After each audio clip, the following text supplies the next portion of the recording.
that we tell the world what the regime is intending to do to us. I want to appreciate very sincerely all of you friends and comrades here in Uganda and abroad that have sent us messages of love, messages of sympathy, messages of solidarity and encouragement since the Tuesday's violence. Thank you very, very much. From political leaders to religious and cultural leaders to citizens and friends, we don't take that for granted, ladies and gentlemen. Those that have raised their voices here in Uganda, our brothers in Kenya, in Tanzania, and all over Africa, we salute you and we appreciate you very, very much, ladies and gentlemen.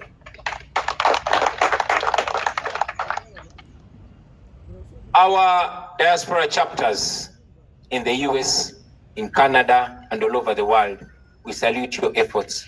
We thank you for raising your voices and coming out to protest against this brutality. And we hope that Uganda's development partners will take Tuesday's actions by the regime against we, the peaceful citizens, as another wake-up call. In several ways, you, friends, have either knowingly or unknowingly sponsored our operation, and we ask you to stop. We want to encourage you to review the support that you give to dictator Museveni, thinking that you're giving it to Uganda, because the regime is using all that they get from you, the development partners, to oppress people with impunity. So we ask you to review your relationship with Museveni and do it as quick as possible, because Ugandans are dying. We also want to request you to hold accountable the commanders of the security agencies that use lethal and unnecessary force and sometimes illegal ammunition against innocent citizens. We ask you, development partners, the international community, to walk the talk, to stop supporting Museveni, whose major preoccupation is violating international law. On our part, ladies and gentlemen, we are going to sue these criminals in their individual capacity.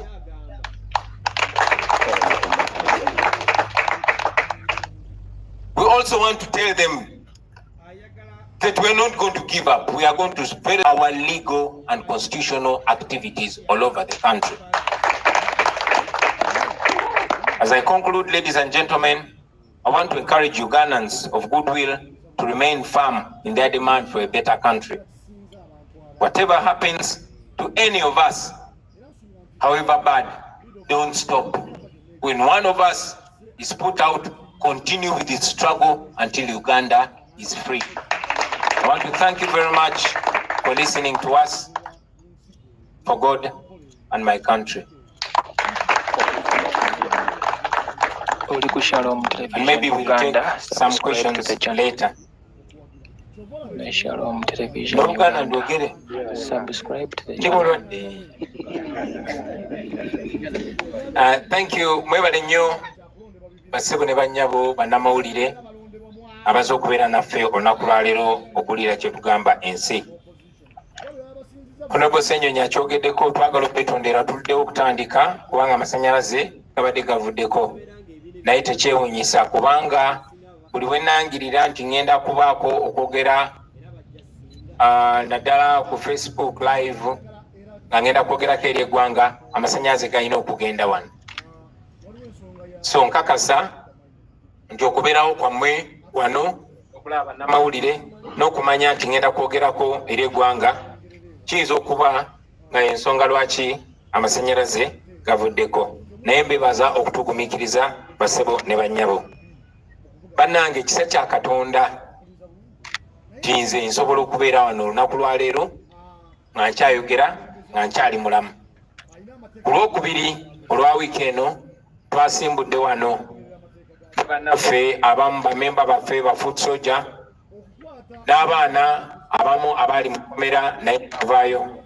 Twasimbudde wano nga tugenda okukyalirako omukwano gwaffe, looya waffe Council George Musisi awo ebulindo iringa mailo 4 okuva wano era bayise eno monda mu bukobo bwaffe ne tutuuka ewa Council Musisi. Yatwaniriza bulungi, twavudde wano ssaawa 9.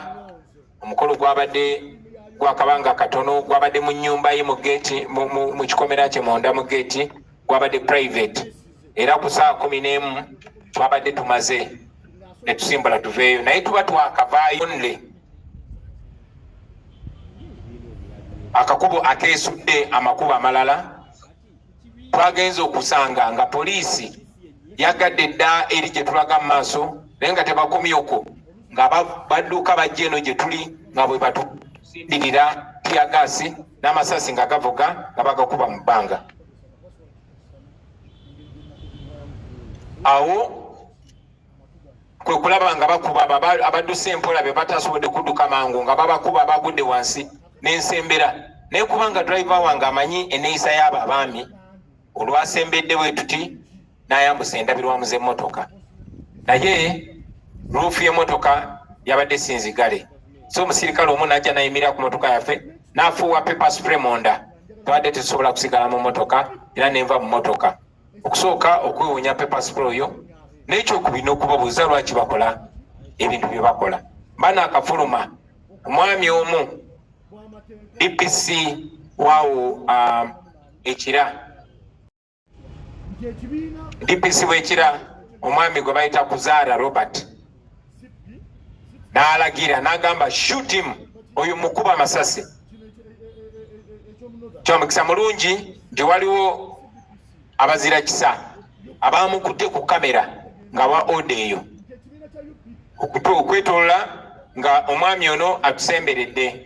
Omwami ono bamuyita Twesige, najjayo pisto, naye kyamukisa mulungi nti nabadde ne bannange babiri nga balina kamera nga bazimutunuzaamu, era ne mpogana ne mugamba oli ku kamera, kikole naye oli ku kamera, nazayo pisto ye neetola emmotoka yaffe n'akwata akakebe katiya gaasi n'akatukasukira akakebe ako ne kantulikira okugulu.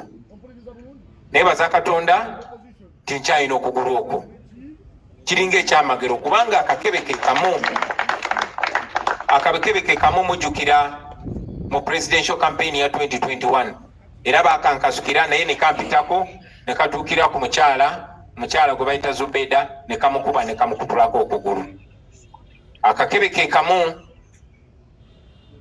bakakasuka mu ruumu y'abayizi mu Lumumba Hall Makerere nga waliwo okwekalakasa kw'abayizi. Muganda waffe gwe bayita Richard Sebuganda ne kamukuba ne kamukutulako omukono era agubalaze. Nsabye addemu agubala agende mu Luganda.